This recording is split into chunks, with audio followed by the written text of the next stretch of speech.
CA ઋષિત મહેતાને ત્યાં સીઆઈડીએ તપાસ હાથ ધરી હતી અને પછી ગાંધીનગરનું તેડું આવ્યું છે। સીઆઈડી ઓફિસમાં પૂછપરછ માટે ઋષિત મહેતાને બોલાવવામાં આવ્યા છે।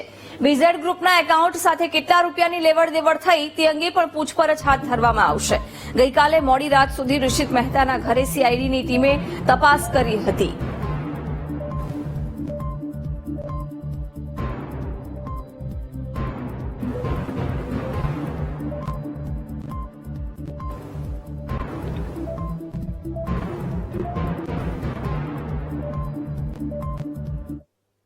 કરોડનો કૌભાંડી ભૂપેન્દ્રસિંહ ઝાલા ભોગવમાં ઉતર્યા બાદ સીઆઈડી ક્રાઇમ બ્રાન્ચ અલગ અલગ જગ્યાએ તપાસ હાથ ધરી છે। ત્યારે તેનું ચાર્ટ એકાઉન્ટ એટલે કે સીએ તરીકે કામ કરતા ઋષિત મહેતાના ઘરે સીઆઈડી ક્રાઇમ બ્રાન્ચ ગત રાતથી જ ધામા નાખ્યા છે। આજે સવારથી જ જે ઋષિત મહેતા છે તેને ગાંધીનગર તેડું આવ્યું છે, તે ગાંધીનગર લઈ જવામાં આવે છે। તેની કાર વૈભવી કાર સાથે તેમને ગાંધીનગર તેડું આવી છે અને હાલ આ પ્રમાણે જે તપાસ ચાલી રહી છે અને તપાસમાં જે પ્રમાણે પૈસાની લેવડ દેવડ થઈ છે, એકાઉન્ટમાં કેટલા રૂપિયાની લેવડ દેવડ થઈ છે ને ચાર્ટ એકાઉન્ટર તરીકે કામ કરતા ઋષિત મહેતાને પણ હાલ તપાસ અર્થે લઈ ગયા છે। તેમની સાથે ગત મોડી રાત્રે તપાસ અર્થે પણ કરવામાં આવી છે। તમામ પુરાવા દસ્તાવેજો અને તપાસણી કરવામાં આવી છે। આજે ગાંધીનગર સીઆઈડી ક્રાઇમ ઓફિસે તેને લઈ જવામાં આવે છે અને તમામ પૂછપરછ હાથ ધરવામાં આવી છે।